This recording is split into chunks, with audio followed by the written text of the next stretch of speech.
So Lucas, if you'd like to, as you often do, let the lovely audience at home know specifically what we're talking about today. So today we are going to be talking about, like, the number one hero himself by, default, I guess.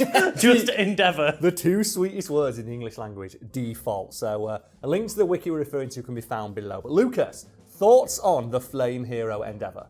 I think the show does a really good job of eventually making him, like, maybe not a likable character, but, a sympathetic character. Yeah, one that you can at least understand the motivations of. And there may be minor spoilers here for, like, up to season 5, because that's what's been released. That's what we've both watched, That's what we've both watched, yes. So if you've not seen season 5 and you don't want to get spoiled on anything accidentally because we're going to get hype, maybe don't watch past this moment. But still leave a comment or something. Just like.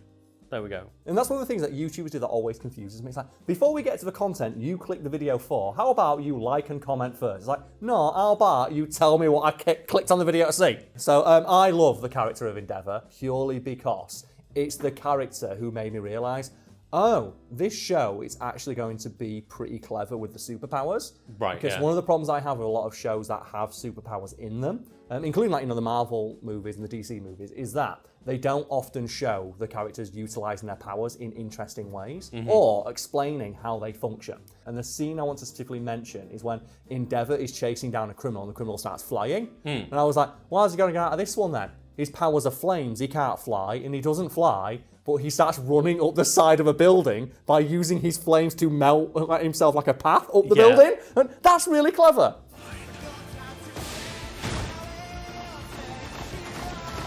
And then he starts using, like, his flames to propel himself forward at maximum speed. But only when he's a safe distance from the ground so he doesn't hurt anybody. And it's like, I love that they thought about that more than all. Anyway, so we have here, Enji Todoroki, also known as Flame Hero Endeavour, is the pro hero with the highest tally of resolved cases in history. Following All Might's retirement, he temporarily became the number one hero. Don't bring spoilers my way, Karl. Yeah, okay, I'm just going to stop reading past that and just go skip straight to personality, abilities, and quirk. Yeah. Because it's no longer powers and abilities, it's quirk and abilities. There we go. So personality, Shoto described his father as a prideful and ambitious man, driven by the goal to surpass the number one hero, All Might. Here's a pro tip, if the person you are trying to surpass is called All Might, maybe give up. Yeah, like, he's got all of the might cards. It's like in his name, innit? That's the thing, like, Endeavour is just the My Hero Academia equivalent to Vegeta. And by the Vegeta, I mean someone who realistically deserves to be the strongest because they try the hardest, but is constantly being surpassed by a complete fucking moron who has infinite natural potential.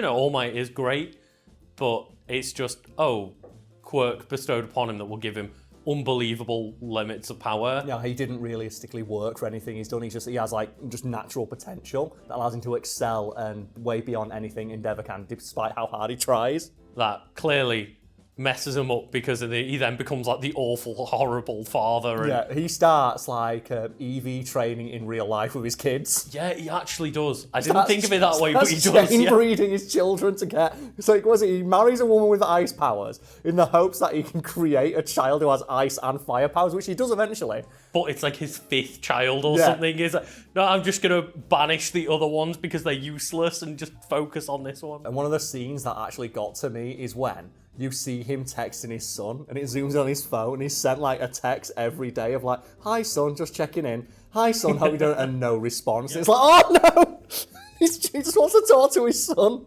And I really like the idea that his son absolutely refuses to use his dad's power, because I thought that's such a neat concept where he has this power he refuses to use, and he wants to succeed only using the side that belongs to his mother, his ice powers. So people don't know his son has half ice, half fire powers, and throughout the first season, I only want to use the ice side. Because fuck my abusive father, I don't want to use what he's given me. And then just Deku just yells at him and he's like, I guess I'll use my fire powers then. It's like, oh come on, that was such a neat concept. Abilities, overall abilities, Endeavour was ranked number 2 of Japan's heroes before taking the number 1 spot after All Might's retirement. Default. As he ranked highly, Endeavour is a very powerful hero, which has been proven in his fight against the League of Villains. He's repeatedly faced and defeated multiple grades of no move without sustaining any damage, for which he is praised.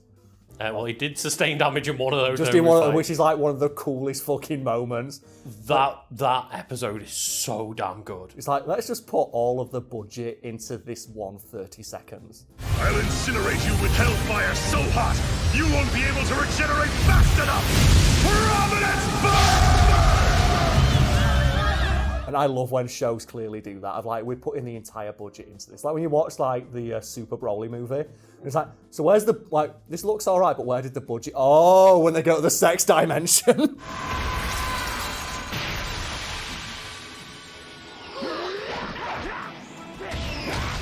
His abilities include, but are not limited to, enhanced strength. After years of physical training, Endeavour has obtained incredible physical strength, though not at the level of All Might. Oh, yeah, no shit. He was able to knock out the giant villain, Gigantomachia, with a flame-propelled skull bash. Oh, no, I think they mean Flare Blitz. Yeah, I think they mean Charizard Side B. Right. Enhanced durability. Endeavour possesses incredible durability as he was able to withstand being thrown through multiple concrete-laced skyscrapers. Sorry, skyscraper walls. It's like multiple skyscrapers sounds a bit ridiculous. Enhanced stamina. Endeavour is far more resistant to pain than the average pro hero, so he was able to stand up despite receiving numerous attacks from a villain. After his body should have been unable to move. And that's what they do in anime a lot, isn't it? It's like, how is he still standing? It's because he's got pure willpower, baby. Keen intellect. Endeavour has extraordinary intelligence, having used it to tally up the most resolved criminal cases in history. And they show that, don't they? Like when he's like just on patrol and he's just solving crimes like left, right, and centre. They can't keep up with him. Indomitable will. One of Endeavour's most prominent traits is his ability to never give up. Oh yeah, Lucas, where is it? Pass me my never give up thing. Why is that not on the desk right now? We're talking about Endeavour. There we go. So there we go. That's just a little Endeavour right there. We go. Right, so he follows the school of hustle, loyalty, respect. It says this was shown in two prominent instances where he continues to bridge the gap between himself and All Might, regardless of the vast difference in their abilities, and continues to push past his limits and injuries in his battle with a great villain, which I'm not going to name because it might be a spoiler.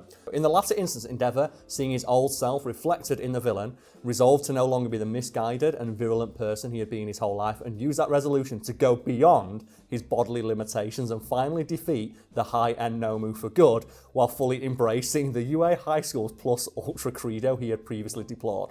And that's when he just does like the plus ultra provenance burn, and it's like the most amount of budget I have ever seen, just on display.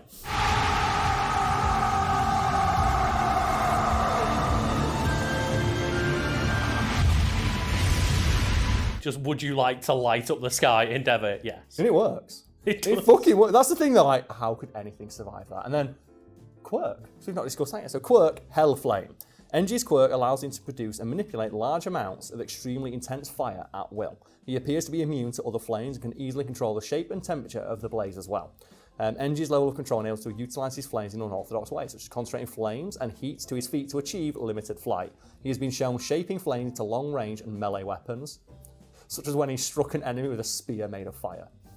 I mean, that's a cool use of his power, but a cooler use is just having the flame beard. Yeah, just at all times. For no so reason other than a flex. Yeah.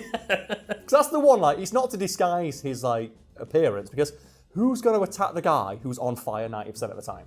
And Lucas, like, we often cover band names on Wiki Weekends, but the band names in the My Hero Academia wiki are right down at the bottom where they list their super moves. The Flash Fire Fist. It's a good start. His signature technique where he raises fire to its highest level and maximizes power. Jet Burn. This attack allows him to shoot a blast of fire at his desired target. Lucas, the Hell Spider. What is the Hell Spider? This allows him to send a long, thin blast of fire out the tips of his fingers, which he can use to cut through a target. I was hoping that you were just going to say he sends out a fiery spider from his hands. I don't know what to get. Lucas, Hell Curtain. Throws back both of his fists while concentrating all of his flames to a single point. He then throws his arms forward, emitting a massive blanket of flame. Karmic Rays, the Hellfire Storm. This allows him to create a powerful, flaming whirlwind. Lucas, Raging Assault, Hell Minefield! What? Oh, so good! He breaks the ground with his fist and ignites flames, sending a wave of fire towards. So it's like just the punch the ground, everything underneath explodes. So it's like Hulk smash, but with added fire. Yeah. The Vanishing Fist. He rushes towards his opponent while engulfing his arm in flames while delivering a powerful hook punch. So you can't see, all you see is fire and then a fist flies out of it. And then Lucas, Providence Burn.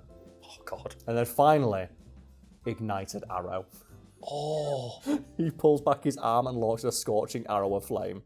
And then would you like to just go some trivia to end on? Yeah, sure. Enji's name contains the kanji for raw and flame and boss. So his name is the Flame Raw Boss. Because that's the thing, I think every single person in this show's name is like a pun. Oh, right, in the original canon, much in a similar way to like Dragon Ball, where everyone's name is like a pun on vegetables. Enji likes to keep his quirk active around his face, even while outside of work, in order to showcase his power and for intimidation. It is pretty intimidating, isn't it? It would be very intimidating. His face is always on fire. His favourite food is kuzumochi, which I don't know what that is, but it sounds delicious. In the original concept, he was an instructor at UA. This concept was discarded due to it shifting the balance of power towards the protagonist too much. He shares his birthday with several other characters who I can't name. He is ranked first among heroes who look like villains. Do you know who else keeps topping out that list as well? No? Gang Orca. Oh, yeah. He's just mafia boss killer whale. His hero name, it means attempting to achieve a goal, which is very fitting for his character, who sucks at achieving all his goals.